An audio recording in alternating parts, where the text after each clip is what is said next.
Welcome back, everyone, to another episode of BBP News. I'm Nicholas Rod here, and I am alone this morning.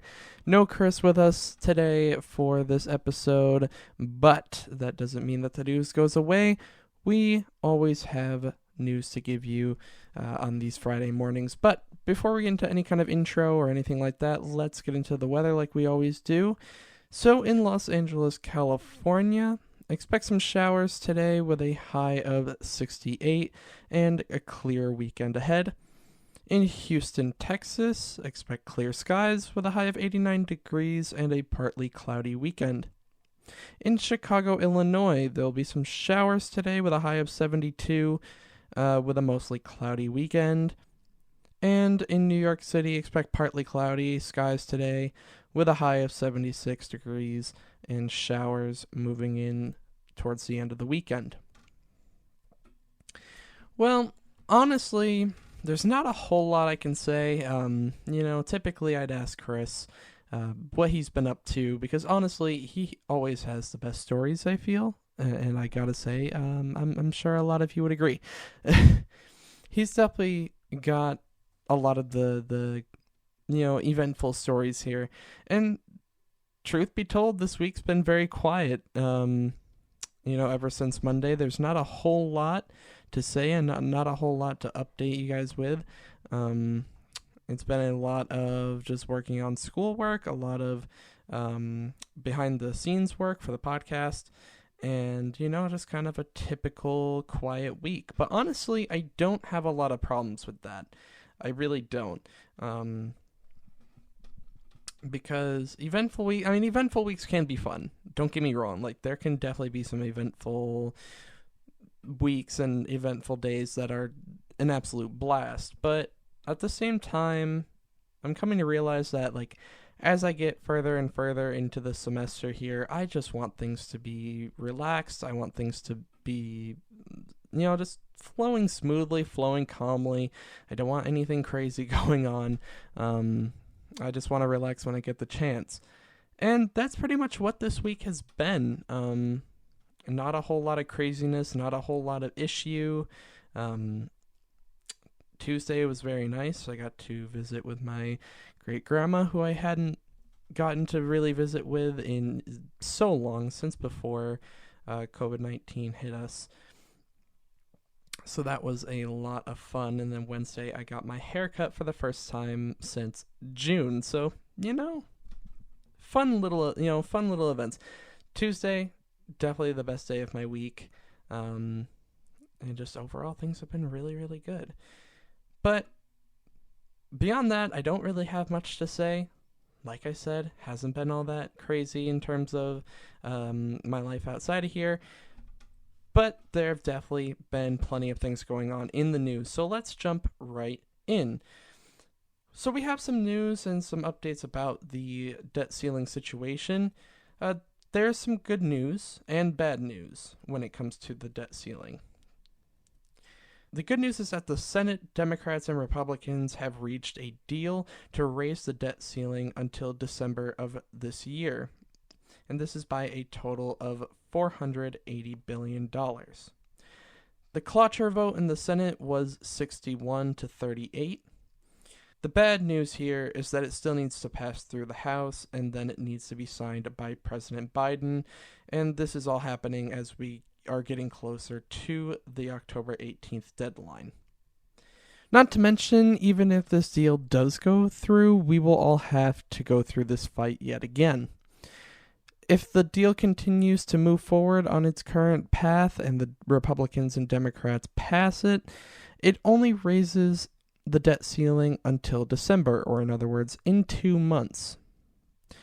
What happened was Senate Minority Leader Mitch McConnell said Republicans will not discuss the debt ceiling at all until Thursday. They came to the table with 2 ideas, and that is the one Democrats accepted. If this deal does go through, it'll feel like deja vu all over again. And not only will we be dealing with the debt ceiling again, we will also have to deal with the continuing resolution that runs out on December 3rd. That is if a spending bill isn't passed. But now we move into some talk about flu. We're heading into flu season now, and there are some things that you might want to be aware of. Last year, the number of flu cases was very low. This is being attributed to the masking and physical distancing done to prevent the spread of COVID-19. And while this was good for us last year, many experts are worried about what will happen now that a lot of those preventive measures have decreased. Many health experts are saying that due to the low number of cases last year, we could be seeing a very intense and severe flu season this year. The CDC is recommending flu shots for anyone 6 months or older, and CDC Director Dr. Lewinsky said on Wednesday that it is perfectly safe to get your COVID-19 vaccine and your flu vaccine at the same time and strongly encourages that people do so. The CDC will be launching weekly reports online starting on October 15th that will give data such as flu hospitalizations, deaths, and general cases. But sticking with the theme of vaccines and COVID-19, it is no longer a single Johnson & Johnson dose. Johnson & Johnson has officially applied for authorization for use of a booster shot. The COVID-19 vaccine from Johnson & Johnson is an emergency use authorization for those ages 18 and older. The company submitted its paperwork showing the booster is administered at least 6 months after the initial shot.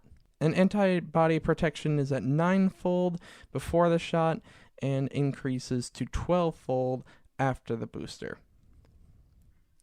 Of course, this info needs to be approved and studied by the FDA before any decision is made. The FDA's panel is meeting later this month.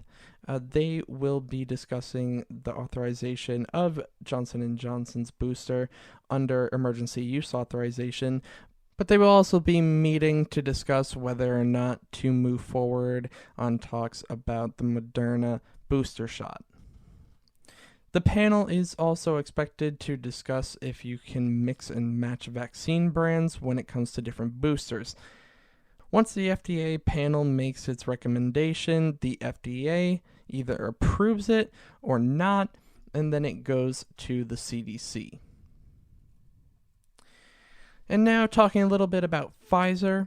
In the next couple of weeks, 28 million young kids may be able to get the Pfizer COVID-19 vaccine. That is because Pfizer announced on Thursday morning it has officially submitted its request for emergency use authorization for use of its vaccine in kids ages 5 to 11. This shot would give about a third of the size of the shot that adults receive. The FDA will review the data and submit it for a recommendation. But like I just told you, the FDA panel will be meeting later this month, and this item has been added to their agenda for discussion as well. And these advisory panels will be open for public viewing. Continuing on with the talk about COVID-19 treatments, at the beginning of the month, the company known as Merck announced that they would be asking for FDA approval for a new antiviral drug meant to fight against COVID-19. This new drug is known as molnupiravir. It went through a study consisting of 1,500 people, half of them receiving the drug and half of them acting as a placebo group. The study shows that the drug cuts chances of hospitalization and death by 50%, with 14% of the placebo participants being hospitalized and only 7% of the treated group being hospitalized. Beyond that, there were 8 deaths in the placebo group, while there were 0 deaths in the treated group. The study was halted by an independent data monitoring and safety committee due to the favorable results. There is no set date yet for when the FDA will take a look at molnupiravir, but the government has expressed their interest in procuring the drug in the hopes that it can be another weapon against COVID-19. Moving away from COVID-19 and the flu and all health topics, we get into student loans. More than 550,000 people who are qualifying public servants with federal student loans could have them forgiven. The Department of Education announced the public service forgiveness this week. This is actually nothing new. It has been around since 2007. It eliminates debt to people in the public sector like teachers, nurses, police officers, and firefighters. To qualify, you must have worked in one of these fields full-time and must have made a minimum of 120 payments on your federal student loans. The whole idea was if you got your college education and go get a lucrative job in the private sector and instead took your skills to the public sector, the federal government would forgive your loan for your years of service. But it hasn't been the easiest. Borrowers have been complaining for years about this program, saying it is really hard to navigate, and the Department of Education admitted that only a few thousand borrowers have ever qualified. This announcement says that this week's revision will take effect within the next few months, and it will make it available for more people. The Department of Education is estimating that 22,000 people are eligible to have their loans discharged. Another 27,000 borrowers only need to verify their employment to have their loan forgiven. If you think you fall into this public sector category, you need to get on this right now. You can go to studentaid.gov/PSLF or click the link in the show notes. We have some news about the Supreme Court as they are back in session. This is the first time in over a year that the justices are back on the bench in person. In case you haven't heard, this session is going to be in the news a lot. This is because the court is going to be taking on some major cases like gun rights, liberty rights, and abortion rights, among many others as well. The case that everyone is talking about will begin on December 1st. The justices will hear a Mississippi case that could directly impact the ruling of Roe v. Wade. Almost 50 years ago, Roe v. Wade made abortion legal across the country. But this Mississippi case directly challenges abortions by trying to make them illegal after 15 weeks. There will also be a case that pertains to gun permits to carry firearms. Maine is also on the docket for whether it can stop state tuition programs from being used to send kids to religious schools. Just because the justices will hear these cases, that does not mean that we will get their rulings and their decisions in the months that the cases are scheduled for. Generally, justices unveil their decisions the summer after. Now we have some news about a school shooting. This took place on Wednesday. There was a shooting at Timberview High School in Arlington, Texas. Police say the shooting took place in a classroom where a physical fight had broken out. 4 people were injured in the shooting and 3 were sent to the hospital. These were a 15-year-old boy with multiple gunshot wounds, and he was listed as being in critical condition. A 25-year-old man had multiple gunshot wounds but was listed as being in good condition. And a teenage girl was grazed by a bullet and was released later that night. All 3 of these hospitalized victims are expected to survive. 18-year-old Timothy George Simpkins turned himself in as the shooter later on Saturday afternoon. Hey guys, just a quick editor's note here. I messed up a little bit. I said the shooter turned himself in on Saturday afternoon. I meant Wednesday afternoon. Just a little mistake on my part. Enjoy the rest of the show, guys. Just wanted to clear that up. He will be charged with 3 counts of aggravated assault with a deadly weapon. His bond was set at $75,000, which was paid by Thursday, and he was released. A gun was recovered from a street a couple miles from the school. It is a .45 caliber handgun and is believed to be the weapon from the shooting. However, this has not been confirmed, and more testing needs to be done by the ATF to confirm this. The Simpkins family is asking for forgiveness, and they say that Timothy was protecting himself when he pulled the firearm. Now we get into some rapid news. President Biden and the President of China have agreed to hold a virtual meeting by the end of this year. And Tesla headquarters has officially announced their movement from California to Austin, Texas. And now it's time for some good news. And this story honestly just touches my heart. So in Oklahoma, there was a family. They're known as the Barron family. And they had an 8-year-old boy by the name of Keaton. Now, unfortunately, Keaton passed away in 2018 from acute lymphoblastic leukemia. But his family didn't let his legacy stop there. They started what they were calling the K Club. This was actually really started by Keaton while he was in the hospital. And the K Club's main goal is basically to help children fighting cancer as well as their families. Beyond that, though, they have done random deeds, random acts of kindness, such as collecting supplies for a pregnancy resource center and bringing hygiene packs for those struggling with homelessness.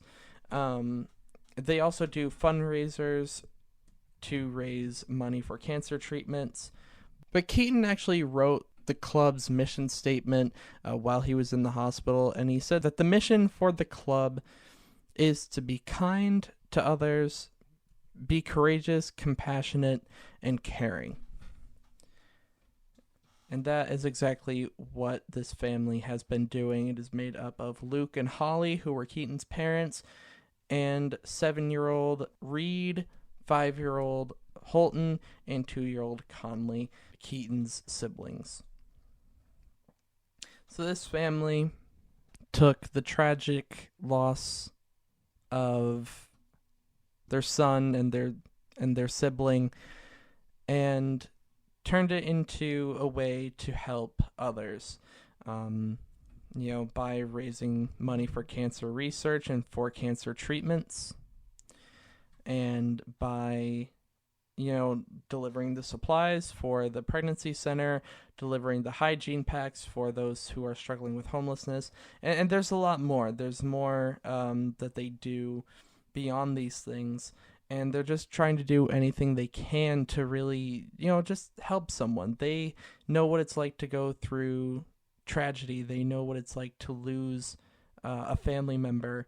And you can tell through their mission and through everything they've done thus far that they're just trying to help anyone they can from going through that same pain. And that's just a truly touching story in my eyes.